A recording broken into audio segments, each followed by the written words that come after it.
Екологистите од Тетово бараат од новата влада повеќе да се заангажира за решавање на проблемите, поради кои градот веќе со години се повеќе се загадува. Од Сдруженијето Еко Герила велат дека во петок ќе имаат средба со премиерот Зоран Заев, на која ќе го потсетат дека живот во Тетово е можен без депонија и без загадување.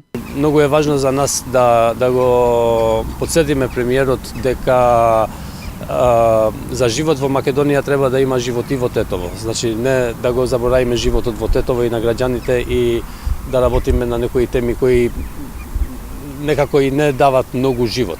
Значи животот треба да почнува од воздухот, од квалитетот на живеењето и така натака. Ова труе. Тука имаме во близина детска градинка, во близина ни е пазарот, каде што купуваме и храна, во близина ни е житополок, каде што се купува леп од граѓаните на Тетово. Значи ова го труе целиот овој регион. Дивата депонија на влезот во Тетово во овие топли денови често се подпалува и мириса неподносливо.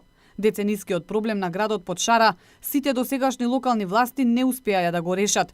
Единствено во што се покажаа најдобри беа ветувањата.